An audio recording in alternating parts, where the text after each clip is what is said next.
Yo, c'est Altosan, on se retrouve pour une nouvelle vidéo. Enfin, la période des partiels est terminée, je vais pouvoir reprendre le rythme de la régalade, le rythme du retour comme en 45. On reprend tout ça bien comme il faut, le chapitre 70 de Boruto est sorti, ça tombe méga bien et on va pouvoir en parler. Deuxième revue de Boruto quand même. On commence à, t'as vu, on commence à prendre le rythme, c'est carré, en plus ça sort tous les mois.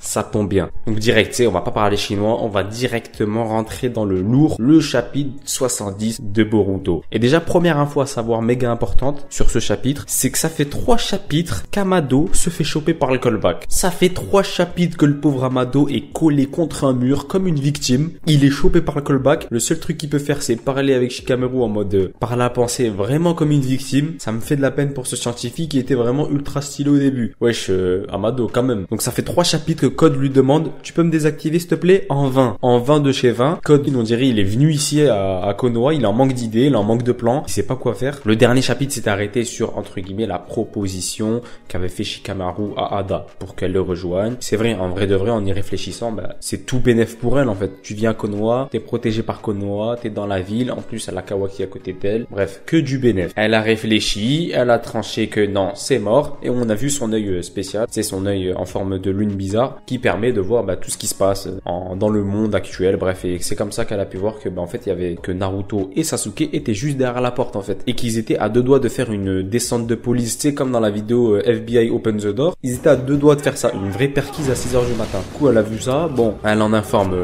Code. Shikamaru lui dit à Naruto et Sasuke de surtout pas péter la porte, parce que bon, Shikamaru je le kiffe, il est ultra intelligent, etc. Tu vois, mais des fois il dit des trucs éclater sa mère. T'as entre guillemets le sort de l'humanité qui est devant toi, le sort de l'humanité entière, tu sais, qui est devant toi. T'as un mec qui a pour but de planter un arbre sur la planète Terre, de tout aspirer, de défoncer la planète et de passer comme ça de galaxie en galaxie. Et Shikamaru, pour dire à Boruto de ne pas ouvrir la porte, il lui dit quoi? Pète pas attends.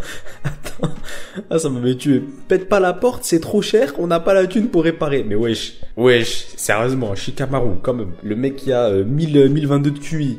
Wesh, t'as le sort de l'humanité devant toi et tu te préoccupes d'une porte qui s'ouvre avec un QR code. T'es sérieux? Wesh, on est où là? Non, vraiment, ce chapitre, bon, il est cool, tu vois, mais il ramène des trucs bizarres en fait. Il amène à des moments des questions, tu te dis, mais ils sont bêtes ou quoi les gens en fait? La tête d'homme, je suis Shikamaru. La porte, la salle où ils sont, elle fait 2 mètres carrés. On va rentrer à 6. Sasuke des coups de lame, Boruto des coups de Rasengan et Naruto, tu me mets en mode ermite, t'invoques une grenouille, je sais pas ce que tu fais, tu nous fais le hala dans la salle en fait. En plus Kawaki il allait venir, j'ai juré je les chope tous. Parce que là en fait tu peux pas les... Tu sais t'as un mec, son pouvoir c'est de se téléporter en fait, tout simplement. En plus, eux ils le savent pas, mais le petit ref était pas là. Du coup, s'il y avait bien un moment où tu pouvais les monter en l'air, c'était ce moment-là. Code n'avait pas les pleins pouvoirs. Et bon, Ada, à part contrôler la meuf et rendre les gens amoureux, en combat pur, on l'a pas encore vu. À tout moment, tout ce qu'elle nous fait, c'est une pirouette et en 1v1 fight to fight, elle sait rien faire. Tu lui ramènes le Sasuke sans âme, comme je vous avais dit lors de la dernière vidéo, qui lui va pas tomber dans le love. Il va lui faire un de ses travails conséquents. Donc oui, moi j'ai pas capté quand Shikamaru disait ça. Oui, tu peux pas défoncer la porte. Le village est dans une situation de crise. On n'a pas les moyens de repayer la sécurité. Wesh, qu'est-ce qu'on en a rien à foutre de ta porte? Et du coup, résultat des faits, Code en fait, voilà, suspense de ouf, il s'enfuit en fait. Il prend Amado avec lui, Ada, toute la clique, allez hop, ça dégage. Ils repartent dans leur base grâce au pouvoir des griffes. Bon, ça pose déjà 2 questions. Première question, c'est pourquoi Code n'a pas fait ça dès le début en fait. Je comprends pas. Pourquoi il est pas venu? Coucou Shikamaru, coucou Amado, toi tu viens avec moi dans la griffe, terminé. Hop, il le ramène dans la base, il torture, il fait ce qu'il veut, et il récupère ses codes comme ça, terminé, tu vois, ça s'arrête là. Pourquoi il a pas fait ça? Pourquoi il a attendu 3 chapitres à le choper par le callback? Il a un biceps bien contracté depuis 3 chapitres. En plus, il prend le risque de ramener Ada ici, en dévoilant bien sûr ses pouvoirs, alors que ne pas les dévoiler et les laisser secrets, ça aurait pu bien mettre en difficulté Konoha, je te jure. Si Code serait juste venu, il prend Amado, il le ramène dans la base, et t'as Shikamaru qui est choqué en mode Code il est venu, mais ils connaissent pas du tout l'existence de Ada, son pouvoir, l'œil de la lune, etc.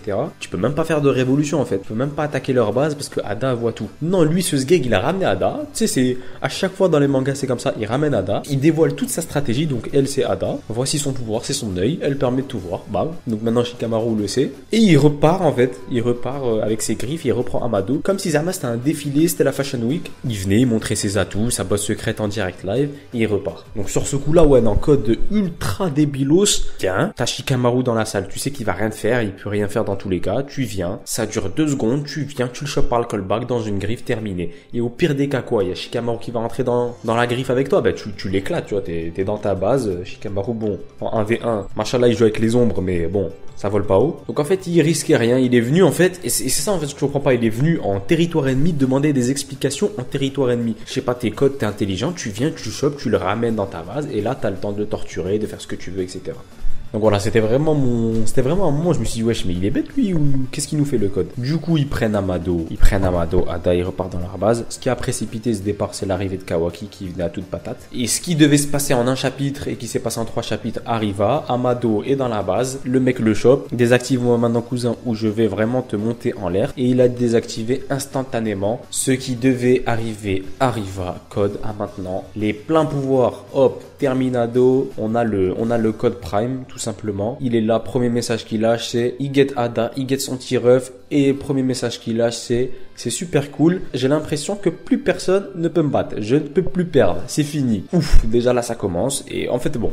Et donc ça suit totalement la logique que j'avais expliquée lors du dernier chapitre. Voilà, la logique classique en fait. On rentre vraiment dans la 3e partie de l'arc. Code a maintenant ses pleins pouvoirs.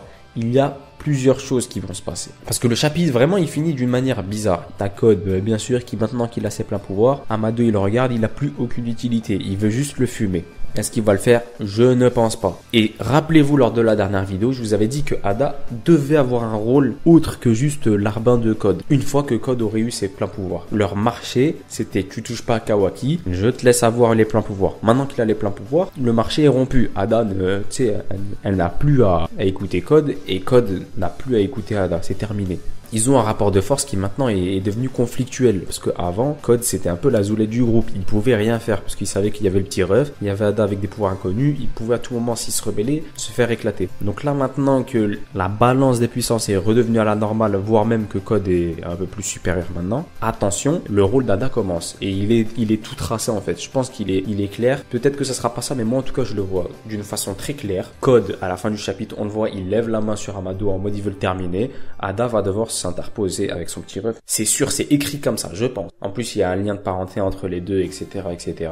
Je pense qu'il va y avoir un combat entre les deux. Je pense que ça va éclater comme ça parce que, comment dire, très souvent, dans les mangas comme ça du type, il faut une démonstration de puissance. Code a ses pleins pouvoirs, mais on connaît pas trop le niveau qu'il a maintenant, le glow up qu'il a eu, le level up qu'il a eu. Et il nous faut toujours un petit combat éclaté pour nous montrer que, ah ouais, d'accord, le mec blague plus, il a évolué de haut. Et ben ça tombe bien, t'as Ada et t'as le petit ref juste à côté. Et vraiment cette case où il dit, c'est cool, j'ai l'impression que je peux perdre face à personne en regardant Ada et le petit ref et regarder le regard d'Ada et de son petit ref. Quand tu regardes ce regard-là, tu te dis, ouf, les deux qui sont là, qui regardent Code, attention, ils ont pas l'air hyper emballés par cette prise de pouvoir. Et donc oui, c'est évident, je pense que c'est évident, ils vont vouloir s'interposer face à Amado. Parce qu'en fait, Amado ne peut pas mourir maintenant scénaristiquement parlant. Même s'il se passe pas ça, Amado ne peut pas mourir maintenant parce qu'il a encore des secrets à nous révéler et le premier, c'est pourquoi il s'intéresse tant à Kawaki. Il y a une raison derrière tout cela. Sûrement plus, je sais pas. Il y a une raison derrière tout cela. Je pense que non, il va pas mourir, c'est impossible.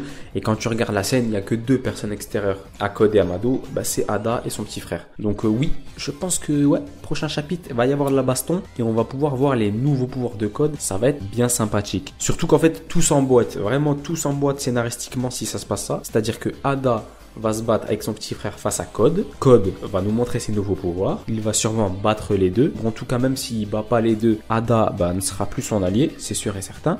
Et la révolution, en tout cas la contre-attaque de Konoha va pouvoir se faire sans qu'il soit cramé par les yeux d'Ada en fait. Surtout que Sasuke, lors des derniers chapitres, avait déjà trouvé le repère de Code. Il l'avait localisé ce fou. Donc tout se met en place vraiment pour que la contre-attaque ne soit pas cramée. Parce que si Ada reste avec Code, elle arrive, Code, il y a Naruto, Sasuke, Boruto, Kawaki, ils sont juste devant la porte, ils arrivent dans 30 minutes. C'est Waze le truc. Et donc oui, je pense que au vu de l'évolution de l'histoire, ça va se passer comme ça. Ça m'en a tout l'air. Et franchement là...